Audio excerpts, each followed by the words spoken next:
I know what you're all thinking. When is Mossbag finally going to talk about the news we got regarding Deltarune 3 and 4? I know, but you're gonna have to wait a little bit longer for that video. For now, let's just talk about Silksong.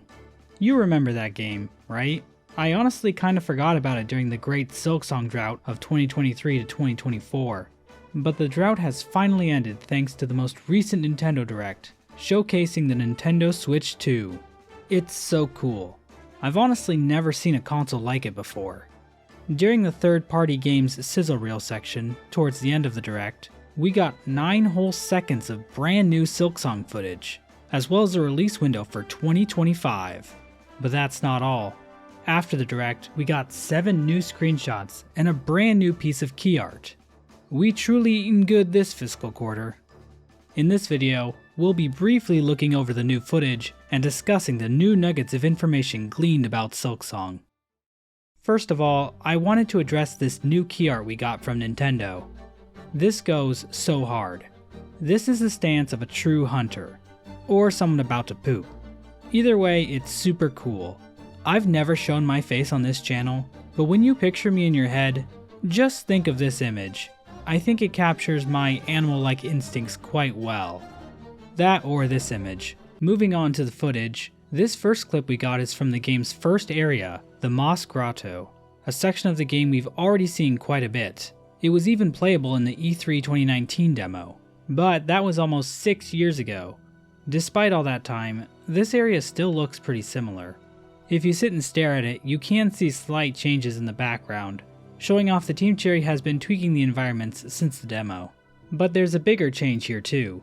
In the E3 demo, there was a ledge to the left of this platform. Continuing down that path would take you to a mysterious locked door, seemingly connected to the Weavers. One theory is that there are multiple doors like this, each leading to a different Weaver that gives Hornet special skills, such as the Silk Spear. So where is this door now? Is she safe? The first possibility is that they placed a breakable wall here to hide the path. The second possibility is that they just removed the path entirely, possibly putting the door somewhere else. Considering the fact that this tiny platform is still here, there's a chance the path is just blocked by a breakable wall. But that seems like a pretty devious spot to hide a potentially important power-up, so I really wouldn't be surprised if Team Cherry moved this Weaver door somewhere else, and maybe put a less important goodie behind this wall. Next up, we have a scene of Hornet sliding down a slope, covered in what appears to be spores of some kind. There's a few things to note with this shot. Let's start with the big one, the slopes. 2017's Hollow Knight has earned a bit of a reputation for not containing any sloped ground that the player can walk on.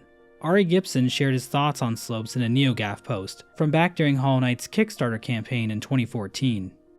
We've avoided sloped surfaces for the most part, though we used them on a few special occasions. It was initially a stylistic choice for the gameplay, though there's an ongoing discussion about whether to reintroduce them. They can make the game world look more real, but they also introduce some randomness to combat and movement. With the flat surfaces, you get really consistent control of your characters, but it's all still up in the air at any rate. Given the game's final layout, Team Cherry obviously stuck to this mentality. In an interview with Source Gaming from 2018, Team Cherry echoed similar sentiments, saying that flat ground removes fuzziness from gameplay over sloped ground, allowing the game to demand more from the player in terms of combat. There's also the technical concerns surrounding slopes. According to Graig, the lead playtester for Hollow Knight, due to Unity's implementation of 2D physics, slopes introduce a lot of edge cases that need to be considered, and things get messy fast. That's why Graig is also avoiding slopes in his Unity game, Rock's Odyssey, which is now live on Kickstarter. The game I'm working on, Titan Shell, which you can wishlist on Steam by the way, does have slopes. Our game runs on GameMaker, which has its own tile-based collision system, but we wrote our own collision code instead, some of which is on screen right now. So yes, they do add complexity to the task of programming collisions and enemy behavior. And considering the blazing fast pace at which Hollow Knight was developed, dedicating the extra time to plan and program something they weren't even sure they wanted in the first place probably didn't sound too enticing. That said, there are a few areas with sloped ground. Kinda. The giant elevators in the City of Tears that go up to the Forgotten Crossroads and Resting Grounds have sloped ground you can actually stand on. However, if we turn off the graphics, you can see that this slope is actually just a flat surface that changes its height depending on where the player character is. So even the ground that is sloped in Hollow Knight isn't sloped. With all that said, seeing honest-to-God sloped ground in Silksong like this must be a huge deal, right? Well, if we consider Ari's original concerns, it seemed to be much more combat-related. This slope section appears to be heavily confined to just a specific platforming challenge. Hornet isn't even really walking on this slope. She's being forced into a sliding state. This also reduces the complexity of the programming involved too. In other words, this doesn't necessarily mean we'll start seeing slopes in sections of normal terrain in Silksong, especially since Silksong seems even more focused on precise movement and combat than Hollow Knight was. But enough about the slopes themselves. Let's talk about what's on the slopes. I've seen some people speculate that these are dandelions, but if that were true, then you would expect to see seeds with this shape floating around. But that's not the case at all. To me, they look more like fungal spores of some kind, similar to mold.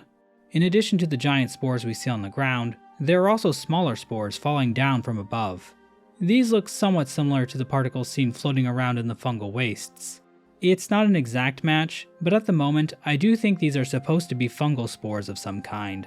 There's also a random plant here, but I don't think it's really significant. Another interesting aspect about this sequence is that we can see a vignette over the screen. It's a little hard to spot, but if you zoom in on the bottom right corner of the screen, you can see it more clearly. It vaguely looks like mycelium or other certain types of mold. I'm guessing this vignette appears whenever Hornet is touching or is in close proximity to these spores. And it's possible that prolonged exposure to these spores might do damage. I don't know if you've ever slid through a huge mass of mold before. I've done it a few times, and I would not recommend it. On the other hand, it's a pretty subtle effect. If touching this stuff did do damage, you'd think the vignette would be more obvious, like when you're at 1 health in Hollow Knight. Maybe the vignette is only subtle like this because Hornet found some special item that keeps her safe from the spore's effects, similar to how the Varia suit keeps you safe from hot areas in Metroid. Another possibility is that this is some sort of escape sequence, where Hornet is running from a giant avalanche of spores, and this vignette is just there to help set the mood. We saw an escape sequence in the Xbox trailer, so I wouldn't be surprised if we saw more of these sequences in the rest of the game too. But why are there even spores here in the first place?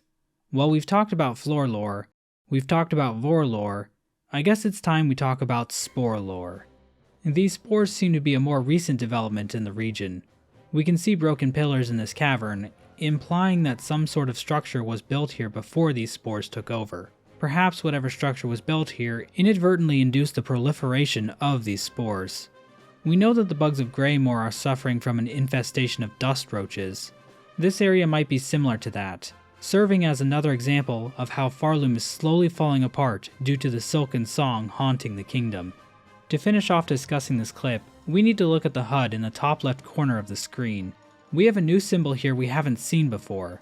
But before we get into that, I want to very quickly explain the HUD and how it works, because it's been a few years since we've all had to look at this, and honestly, I don't think Silksong's HUD is very intuitive to understand just by looking at it. Now, this explanation is as I understand it, from looking at various trailer footage and things Team Cherry has said over the years, so it might not be completely correct, but it's the best I can do. If you know how the HUD works already, then you can just skip ahead, smarty pants. So what makes the HUD so different from the HUD found in Hollow Knight? The big change here is the introduction of crests. In Silksong, Hornet can swap between different crests that alter the appearance of the HUD, Hornet's moveset when using her needle, what kind of tools Hornet can equip, and even other properties as well. For example, in this clip, Hornet's HUD has 3 claws sticking out the left side. We've seen Hornet perform some kind of large slash attack while having this HUD, possibly some kind of charge attack similar to the Knight's nail arts. We've seen her use a similar nail art style move when wearing a different crest as well.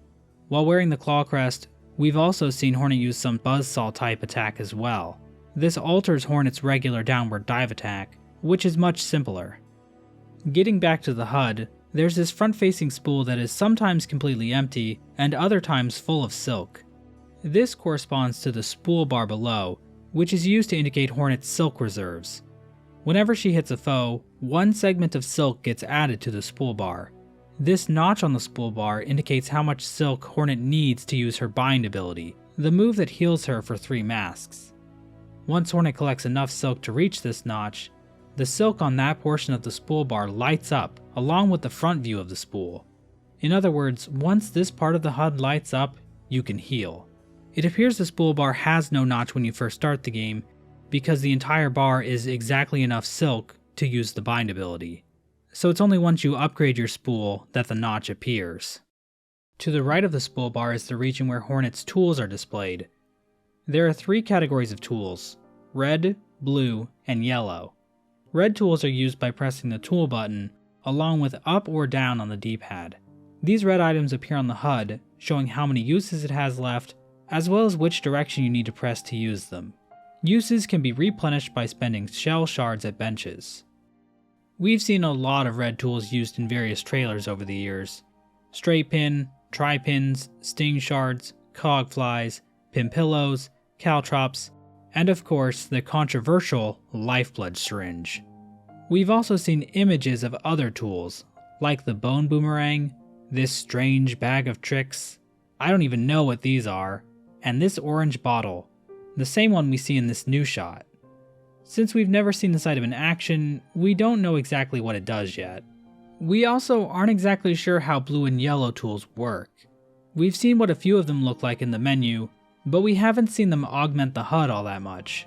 There's this clip where we can see a green blob on the end of the spool bar, which might be some kind of regenerating silk slime.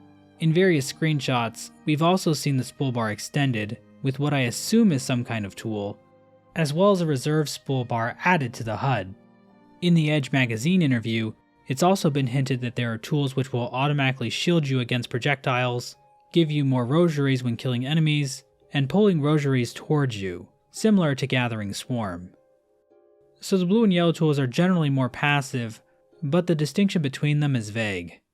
With all that explained, we can finally talk about this new symbol. It appears to indicate what skill Hornet has equipped. We can see from an Edge magazine screenshot that you can equip these skills to your crest as well. Skills have been shown off extensively in trailers, and you can even use them in the E3 demo. Pressing the skill button would allow Hornet to use this move, presumably the Silk Spear move mentioned in the Edge magazine interview.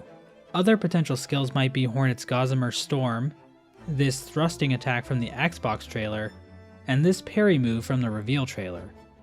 Since these skills seemingly must be equipped, and there's only one equip slot, does this mean Hornet only has access to one of these skills at a time? That seems like a pretty big departure from the Knight having access to 3 separate spells at once, with the Vengeful Spirit, Desolate Dive, and Howling Wraiths. But keep in mind that Hornet also has access to both tools and unique movesets. So maybe Team Cherry wanted to limit Hornet for being able to use a bunch of different skills on top of all of that. This system also allows Team Cherry to design a bunch of different skills for players to choose from and swap out as needed, instead of just having the same 3 spells at all times. In this shot, the white symbol is grayed out, but that is not the case in the next shot. Here we see a different white symbol, but this time it is lit up. We also see Hornet using her Gossamer Storm attack, indicating that this white symbol represents the Gossamer Storm skill. The reason it's lit up is because in this shot, Hornet has enough silk to perform the attack, whereas in the previous shot, Hornet doesn't have any silk at all. We can also see in the last shot of the trailer that the Gossamer Storm symbol is not lit up since the attack takes 4 silk to perform. So this symbol both tells you what skill you currently have equipped, as well as whether or not you have enough silk to cast it. So if the symbol in shot 3 is Gossamer Storm, what is the symbol in shot 2? Out of the possible skills we've seen, I think this thrust move is the most likely candidate, but honestly this symbol looks more like an anchor or a pendulum to me. So I'm not going to say anything for certain on this one, but let me know in the comments below what you think about the current state of the trout population. While we're talking about skills, I do want to mention that the Gossamer Storm skill now works differently than how it did in the Xbox trailer. In that trailer, the attack cost 3 silk, but would gradually continue to drain your silk over time. But in the new clip, it seems to cost a flat 4 silk, while also lasting longer. It seems like Team Cherry has been messing around with the cost of these abilities over the past few years. With how much variety there seems to be in playstyle, and how unbalanced things like charms could be in Hollow Knight, Team Cherry might be focusing extra hard on making sure the various tools and skills in this game are balanced properly. Moving on to Clip 3 proper, let's look at these two new enemies Hornet is fighting. There's a 5-legged Citadel cast member wearing a white pointy hood. And the other guy is wearing a golden mask modeled after the strange ball symbol we've seen all over Farloom. We've seen white hooded enemies and enemies wearing gold before, but these two certainly stand out to me. While both enemies can fly, it seems the hooded figure doesn't have any wings. That, combined with its weird looking legs, makes me wonder if it's some kind of robot. When it hits the ground after dying, we can see for a brief moment that it explodes into what might be bells and some kind of wheel mechanism. Shortly before Hornet uses her Gossamer attack, we see the hooded enemy's mask flash. We can tell from the footage that this enemy is parrying here. After Hornet hits the enemy in this state, it does a counterattack, but it attacks downwards, away from Hornet, and gets knocked out of its attack. Team Cherry mentioned in the Edge magazine interview that they wanted enemies in Silksong to be more complex than Hollow Knight, so seeing this random enemy do a parry move makes sense. I think the only times we saw proper parries like this in Hollow Knight were the Hollow Knight fights. Oh yeah, and Hornet. The last thing I wanted to note here is how these enemies die. In previous instances of enemies dying in Silksong, we could usually see white lines stretching up to the top of the screen. This lends to the idea that our enemies in Farloom are being manipulated like puppets from above, but that effect appears to be lacking in this footage. I don't think they would have removed this effect since it seems pretty important to the game's lore, something that Team Cherry seems to care about. I don't know, they've shared conflicting views in the past. That said, there are also moments in the Xbox trailer where the effect doesn't appear when an enemy dies. So maybe the lines just don't appear every time. Whether or not there's a reason for when they do, I have no idea. The room itself is very reactive to Hornet's attack too. We can see this candelabra fall over, the hanging drapes here sway around, and so does this giant chandelier in the background. We've seen this more reactive environment in other trailers as well, like during the last judge battle, which is all really cool to see. Alright, let's talk about the elephant in the room. As I'm sure all of you immediately noticed, we've actually seen this candelabra before. Who could possibly forget seeing this candelabra as it appeared in this room from the Xbox trailer? Not only that, but these two rooms look quite similar to one another, implying that they may appear in the same section of the Citadel. This room from the Xbox trailer appears to be some kind of church hall, while this new room appears to be some kind of lecture hall or music hall, given the podium and the auditorium seating in the background. But there's one massive detail I'm sure you all remember. In the background of the room from the Xbox trailer, we can see a strange figure standing, watching over the room. It appears to be this character, which Team Cherry showed off back in 2019 in their last blog post. This guy is one of 3 members of a scholarly suite, former tenders of a dusty vault full of ancient knowledge. So both of these rooms might be connected to this dusty vault. The fact that there are a bunch of corpses just lying around there in the background might lend to the idea of this place being kind of decrepit. Unfortunately, I still don't think we have enough information to solve whatever is going on with these guys, but something tells me we're closer to cracking this case than ever. Together, we might be able to solve this. Be sure to let me know in the comments below what you think about the current state of the trout population. This new room also serves as the location of our next clip from the Direct. Unfortunately, it played as part of a giant mosaic at the end of the sizzle reel, so we're gonna have to zoom and enhance on this bad boy. Alright, now where's Silksong? Oh, here it is. Not gonna lie, this looks kinda mid. Oh whoops, that's Undertale. My bad. I tried my best to isolate and stabilize the Silksong portion, but the quality is going to be a bit lower for this clip unfortunately. Here we can see 2 new enemies, this big chonker and this dead guy. Some people speculated that this mace wielding guy is a boss, but I think it's just a larger enemy. We see it walk over some caltrops that Hornet set down and take damage. Dumbass.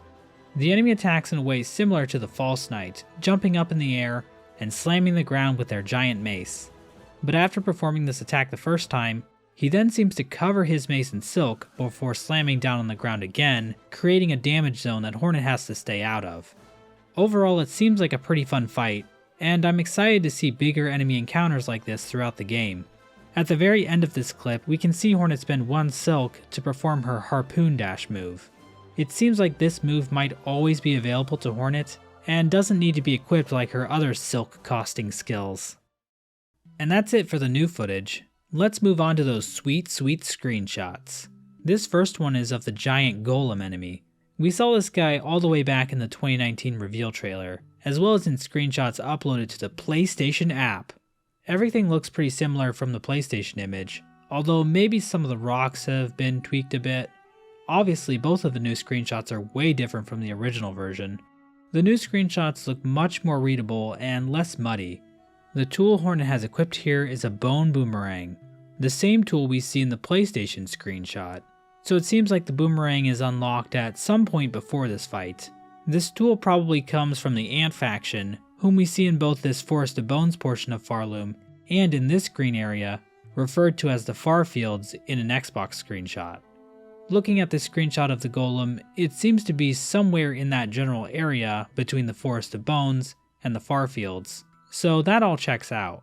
As for the skill equipped here, I think it's the Silk Spear skill we've seen before.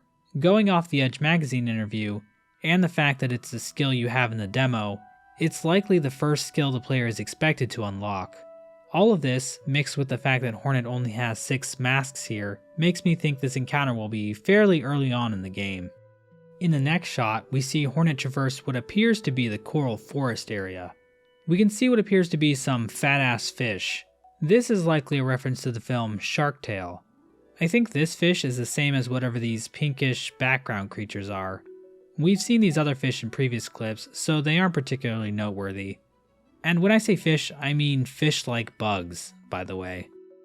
Looking at the HUD, we can see a new skill is equipped. I think this skill is some kind of grappling hook move that allows you to move straight up through the air. We can see that Hornet is traveling up a thread of silk in the screenshot, and she has used part of her silk reserves here too. Her needle is missing, so I assume she threw it upwards. So it's like a vertical version of her harpoon dash technique. Of course, this could be completely unrelated to the silk move we see equipped, but for now, we can't know for sure. The first tool here is one we've seen before, but not in use. Just from looking at it, I can't tell you what it's supposed to do. The second tool is the Cogfly, which seems to operate similar to the growing womb babies from Hollow Knight. In the next screenshot, we see Hornet in the Citadel, fighting off some bugs we've seen before. The only new thing here is this cog-themed HUD, possibly found in this area, referred to as Cogworks in the metadata of the reveal trailer. I never mentioned it on this channel, but a user on Discord known as the Shawarma was able to mine metadata from the Silksong Reveal trailer Team Cherry posted to Google Drive. This gave us the file names used for the various clips used in the trailer, such as Catacombs Creeper Chase, Coral King, and Lava Big Skull Goomba Cool Dash Combo. This shot in the reveal trailer was likely called Cogworks Harpoon Dash, finally giving us a name for the area. It might be only an internal dev name, but it's much better than what I've been calling it in previous videos. Cogworks. Getting back to the screenshot, given Hornet's pose here, she's probably about to use whatever dive attack is unique to this cog crest. Another thing worth noting here is how this area is covered in webbing. When we first saw this Citadel area in the 2019 reveal trailer, there really wasn't anything like this. But since the Xbox trailer, we've been getting more images of the Citadel covered in this silk. I think Team Cherry has opted to make the Citadel look more dilapidated. Finally, I wanted to point out this bell. It kinda looks like Pac-Man. This next screenshot shows off Bellhart, a city we saw in the reveal trailer. And as you can see, Bellhart's looking a little worse for wear these days. The Bell buildings in the foreground look a lot more dilapidated. On top of that, this shop looks way less stocked than it was before. Also, it looks like the turnover rate is pretty high too. So it seems like since the reveal trailer, Team Cherry has changed some of these areas to indicate how much Farloom has been suffering from this curse of Silken Song. Another odd change is the removal of the quest board. I don't think Team Cherry would have cut the quest system from Silksong, so I'm a bit surprised to see it missing here. The background here has also been blurred a lot since 2019, and the foreground has a much more golden look to it. And this silk ball statue has been made more of a focal point of the room. I know some people don't like how Team Cherry hides environmental details behind blur, but I think I do prefer how Bellhart looks in this new screenshot. This tool here looks a lot like a pin pillow, which we've seen used in other trailers. Perhaps this is an unupgraded version of the pin pillow, or a variant of some kind.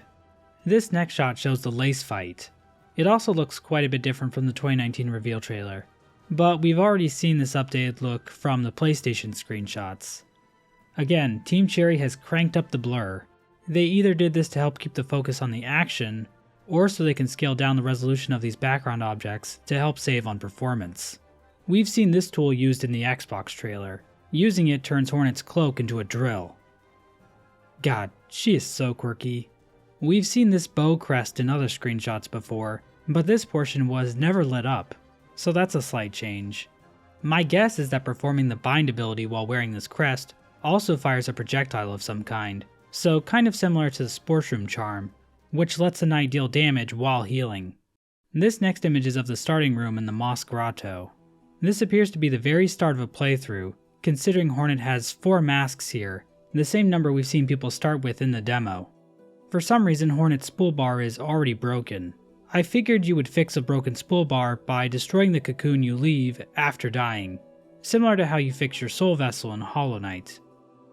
But I don't think we actually know that for sure, and that wouldn't explain why it's broken here. So maybe there's more to fixing the spool bar than I realize. And this last screenshot is from the Moss Grotto. There's less lily pads now, and there's some giant bone-like structures in the background. Other than that, there's nothing new here. Thanks for nothing, screenshot. Away with you. And that's all the new stuff we got. But at this point, we might actually be able to use these trailers and screenshots to construct a rough progression for Silksong. Credit to my friend Mola for arranging the clips we have by mask count, spool bar size, and equipped tools and crests. This doesn't include anything from the reveal trailer, since that stuff is likely out of date, and the mask counts probably don't reflect real progression. It looks like the game can progress something like this. You start in the Moss Grotto, make your way to Bone Bottom, then into the Forest of Bones and Deep Docks. After that comes the Far Fields and the city Bellhart. After that seems to be the Citadel Base, Greymoor, and the Steppes, which is where Grindel and the Last Judge appear to be. These 3 areas all kind of fit somewhere in the middle, it seems. After that, it seems like you'll be able to reach the Citadel. Finally, the Clover area and the Coral Forest actually seem to be later sections of the game. Looking at this, I don't think we quite have the full picture yet, but we can see some patterns start to emerge from the noise. Now let's talk about the 2025 release window. This is really exciting, but it was also really exciting when we got the June 2023 release window back in 2022. And I just don't really feel like getting my hopes up again like I did back then. The reality is, Silksong will release when Team Cherry feels like it's ready, and if they decide by the end of 2025 that it still isn't ready, then it won't release. To be clear, I'm not saying the game is definitely going to miss the 2025 release window. I just want to be the annoying voice on your shoulder, reminding you that a vague release window of 2025 doesn't guarantee anything. So is 2025 finally the year of Silksong? There's good reason to believe that, but I'm going to hold off on calling it for certain until I actually have the game in my grubby little paws.